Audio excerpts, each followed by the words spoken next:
Hi, I'm ilabasmati, and today the topic is an architect, a woman, is Lina Bo Bardi.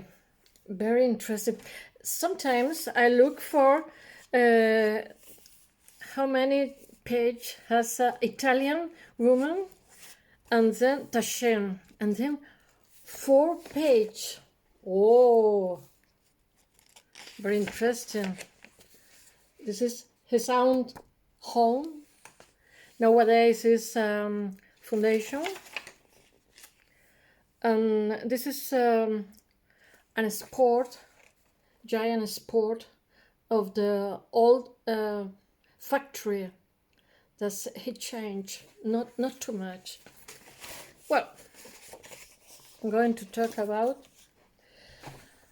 I had been looking different projects, and then I choose 3 or 4, no more.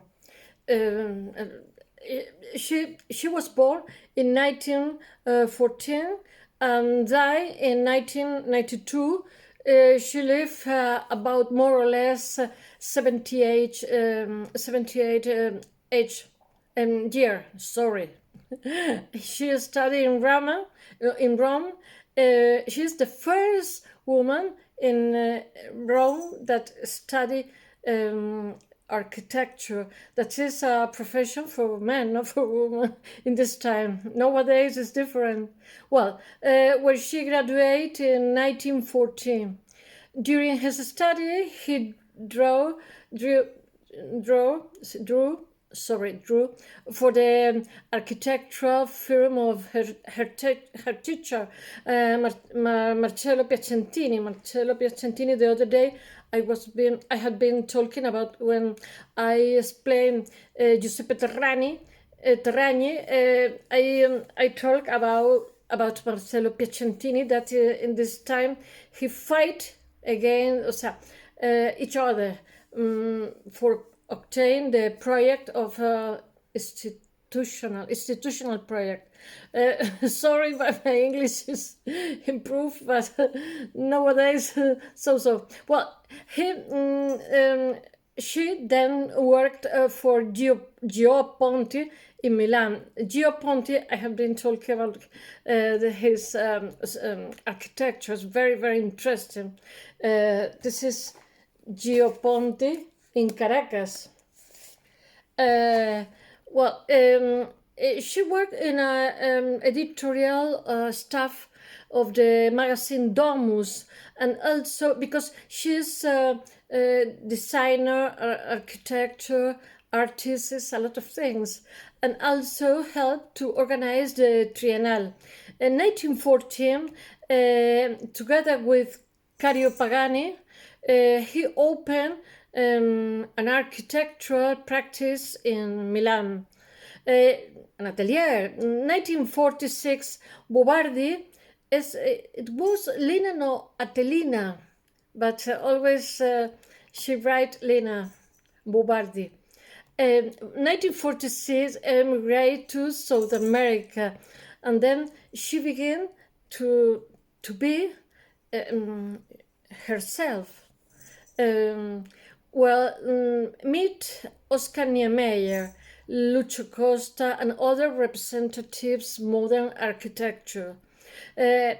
His first project was his own glass, very common between architects.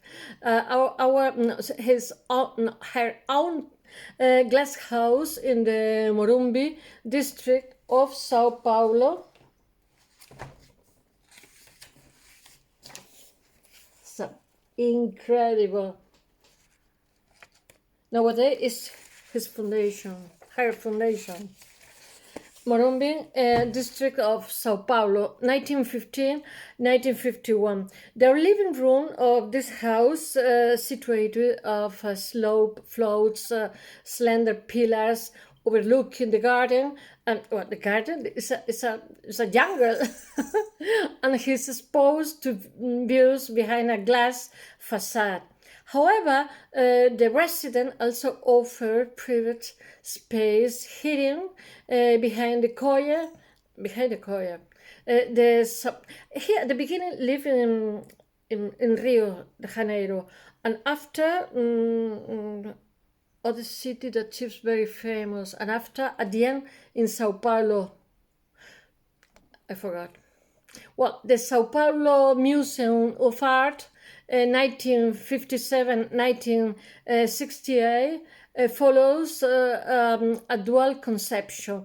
On the one hand, the two-story main building lies flat in the middle of the surrounding park. Above it, two powerful red concrete abutments support a suspended architecture accessory. Well, at the street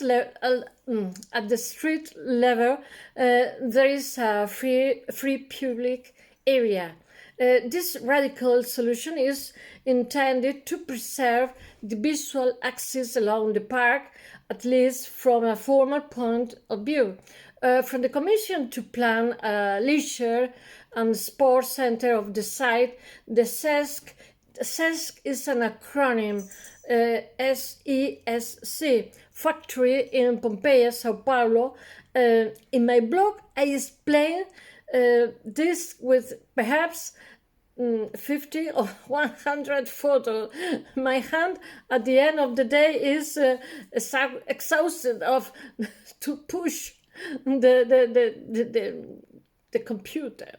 Well, the Sex Factory in Pompeii, Sao Paulo, 1977-1986, Bo Bardi decided not to demolish the building. The old industrial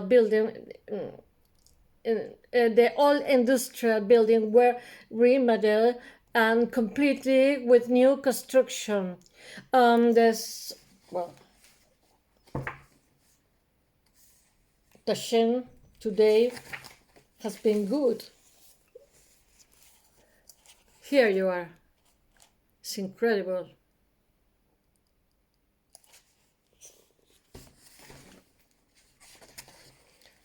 On the surplus land, the architect built upward. This gave rise to two concrete buildings. The large building housed a swimming pool and a sport hall, or several overlapping floors, like by several footbridges. The red green cladding behind the free-form windows indicate that industrial work is not longer carried out here. The same windows appears in the Coati restaurant building in La Deida da Misericordia in Salvador, 1990. This building, she died in 1992. She died working. She preferred die working. This building was part of a restoration project in the historic center. The construction of precast concrete element with undulating form was erected on a small plot of land next to the pre-existing building. Well, that's all. Tomorrow, thanks so much for paying attention, and tomorrow I'll come back with a picture. Bye.